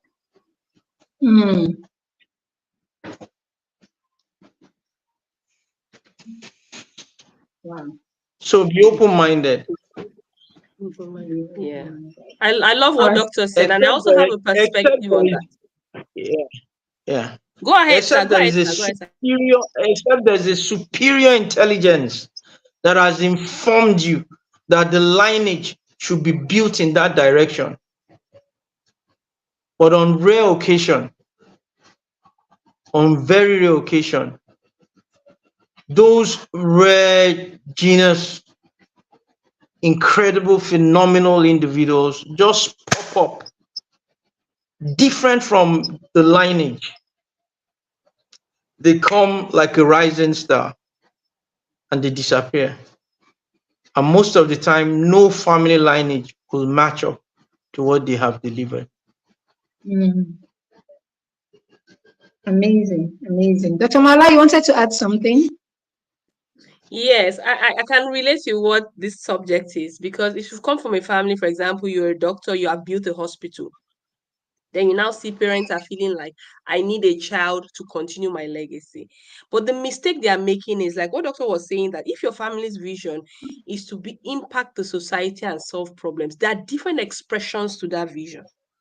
Also, if you build a hospital, you should build a business that has a system that can outlive you. So the mistake is that most times parents don't build a system around that business that would outlive them. So the pressure now becomes, my son has to study medicine, or my daughter to now continue the business. If you build a business like McDonald's and all this business, you can build that hospital as a business. Your children don't need to be doctors to run a hospital. You don't need to be a doctor or a nurse or a medical person to run the business of a medical system or a health system. You know that. You don't need to. Yeah. But we don't understand that concept. So I have a supermarket, for example, or have a law firm. You don't need your child to be a lawyer to run that law firm. If you build it as a business that can run, then if you have equipped your children with those children can run it. They don't even have to be a part of it to run it. Their board of directors are so many things. You can hand it over to them as a legacy or as a property or whatever, but they don't need to be in it to run it. So if you need your children to become what you have become in order to sustain what you have not really built anything. So as I understand where that question is coming from, then I always say something. When we say something is a family legacy, the child is a part of the family. Was the child a part of that decision? So someone has a store, for example, there's a store here, and I normally go there to buy some things, and there are Africans and everything. And I see how people bring their children to come to the store to help them around. And people will say, okay, I'm trying to train my children to understand what it takes to make money, or I'm training them. I said, no, you're not training them in business. If you bring your children to your business or your shop to help you, are they part of decision making? Somebody now say, oh, it's a family business. If it is a family business, I am part of the family. Am I making decisions in that business? Do I understand profit and loss? Do I understand hiring? So most of the time, we're just guilt-trapping our children to say you want to transfer something that is a family legacy. Are the children a part of that decision?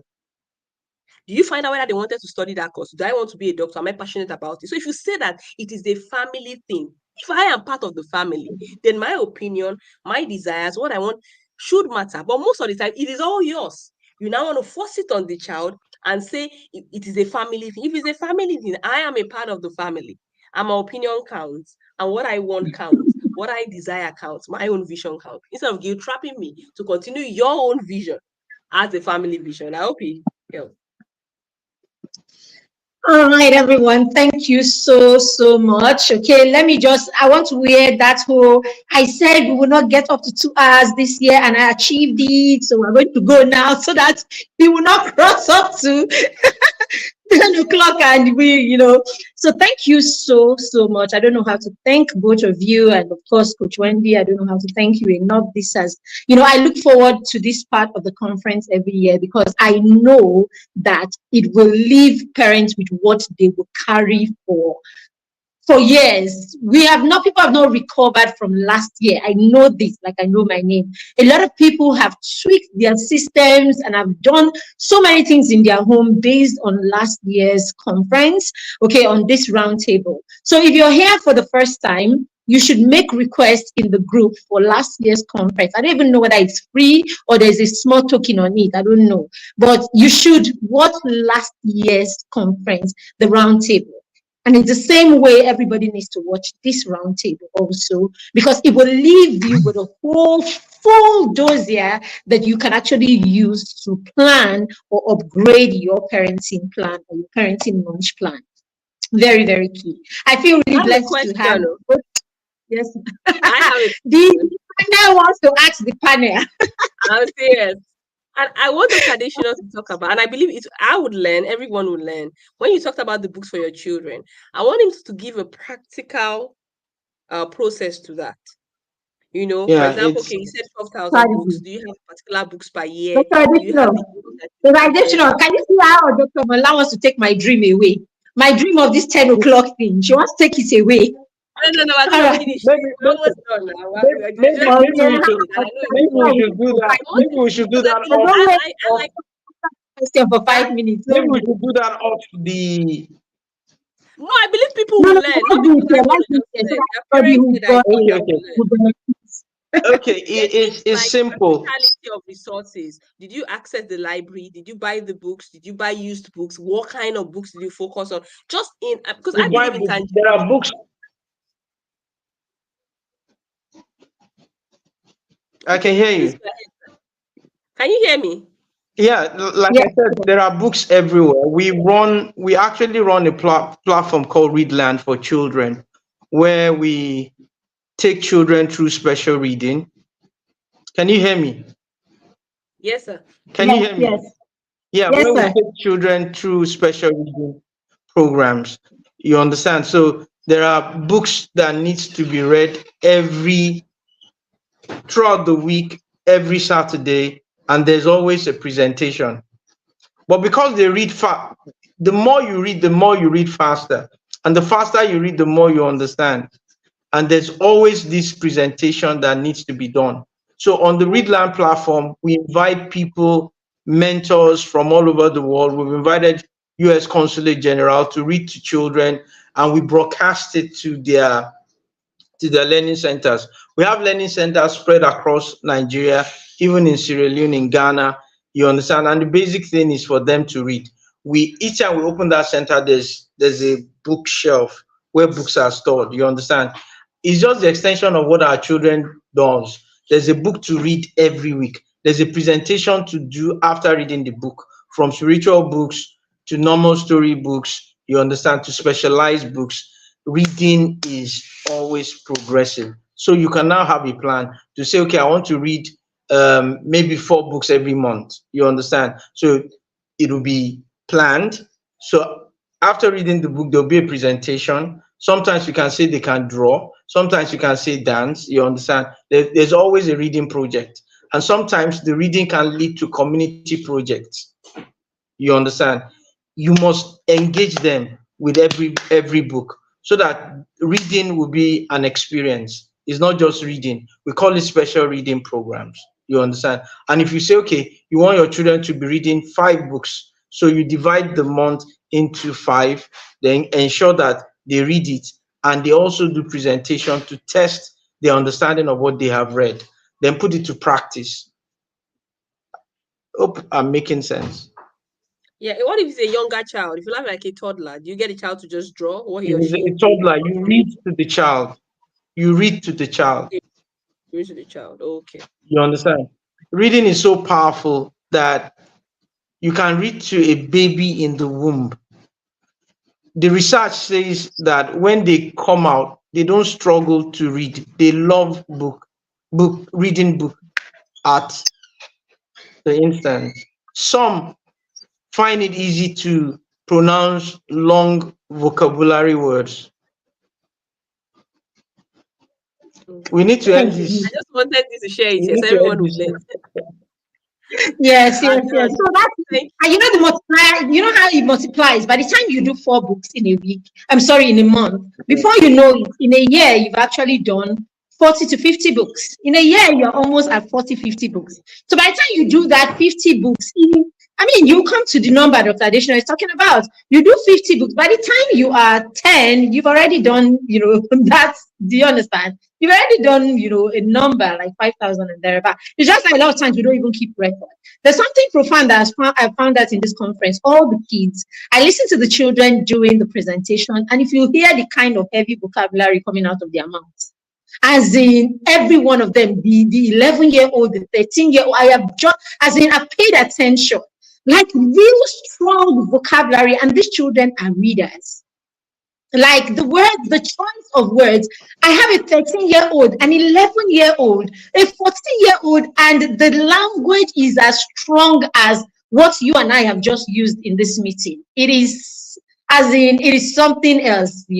So thank you everyone that has made it here till 8 minutes to 2 hours. Thank you so much. Thank you, Dr. Adeshino, for always showing up when I call you. Dr. Additional is busy. By the way, Dr. Additional runs a community, right, on WhatsApp. As in, some of you here in that community, we joined last year when he came here. Beautiful community. In that community, let me not even say. When I say, just leave it. But it's a community that is open for everyone. Mind Factory, the mind work that goes on there. Hey, God. So you can join that community.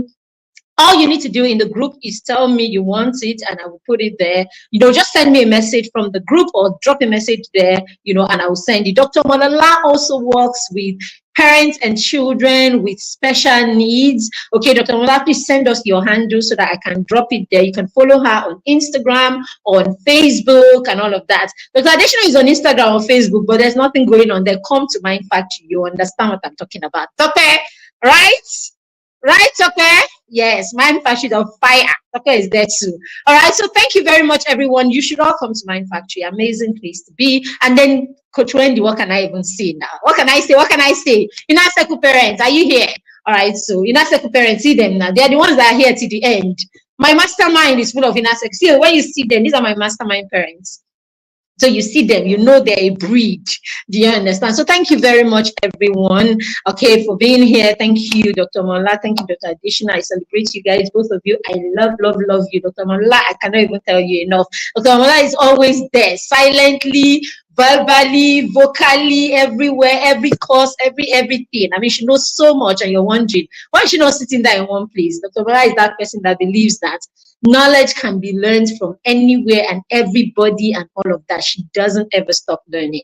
So thank you very much. I celebrate both of you. Celebrate you, Dr. Wendy and Coach Wendy, even though you're not here right now, and all of that. So thank you, every single mastermind parents. I love you guys. You know that I do. Thank you for showing up and being here all through, okay, and for bringing the children and trusting us with your children. You can have your children in the mastermind parents, especially if you have young children. We want to start pointing them to the right things. Okay, I'm not even big on my teenagers in the mastermind as I am with the 6 to 10-year-olds. As in, I'm so big because I know there's so much we can put in there right now, right, and get them on that journey. So by the time they're 11 and 12, we are chilling because these children already understand that they were created for something bigger than the ordinary. So you want to put them in places where they can continue to hear this, okay, and they can continue to work on this path. Sometimes we can't do it all on our own. So if you're in that space, then get the right support, especially when the support is close enough and is authentic that children can touch it and feel it. There is a touch to it when it is that way. So thank you very much, everyone. We're going to sign out right now. Have a lovely evening. Remember to get children on board tomorrow again at 3 o'clock, and we'll be rounding off the conference then. Thank you. Bye. Thank you, Lord. Bye-bye. Thank you so much. Thank you so much, sir. Bye.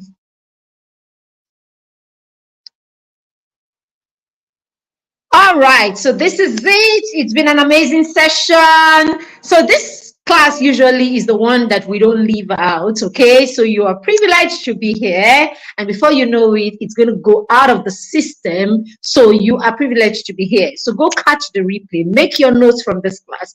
Catch the replay. Have fun with this class. In the next couple of days or the next few days, this class is going to go out of the system because we don't leave it out for the public. So that's why we say come in here and be a part of this. After now, if you're not here, we take it off and you can't get it again. So you want to catch a replay, make your notes from this in the next few days.